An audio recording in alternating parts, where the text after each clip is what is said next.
Elio Motors is back in the news, and I have to say, in the contest for the bumpiest ride, they might actually have beaten Tesla. And that's saying something. I mean, most companies don't have to worry about the SEC trying to fire their CEO. Anyway, back to Elio. You may remember this company for its sporadic appearances over the years, starting in 2009 when founder Paul Elio set out to develop a three-wheel vehicle with extremely high MPG for around $8,000.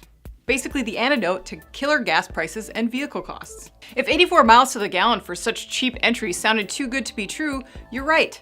Because since starting out, the company has been struggling to get past a pile of prototypes and hit a wall last year when basically they ran out of cash. One of the biggest challenges Elio had been facing was reportedly the in-house development of a new engine for its E-Series, which basically meant taking the 1-liter inline-3 G10 and upgrading it with more modern bells and whistles.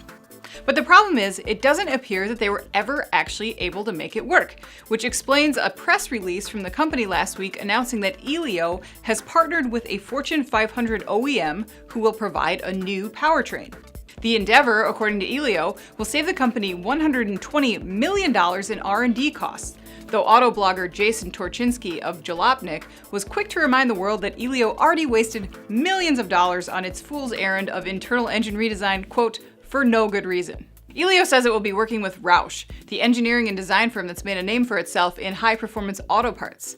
But it hasn't specifically disclosed the Fortune 500 OEM who will be lending its powertrain to the effort. Whoever that is, I'm certain not the kind of fly-by-night outfit that's going to take an IOU. Which leaves me wondering where Elio is going to pull the cash to pay for these new engines after it was revealed the startup had less than $8,000 in its corporate coffers at the end of 2017, before then taking a $2.5 million lifeline from Overstock.com in April, which, let's be honest, is probably what Tesla spends on air fresheners. The release of the flagship model was originally intended for 2012, and the latest update from Elio was that production wouldn't even start until next year.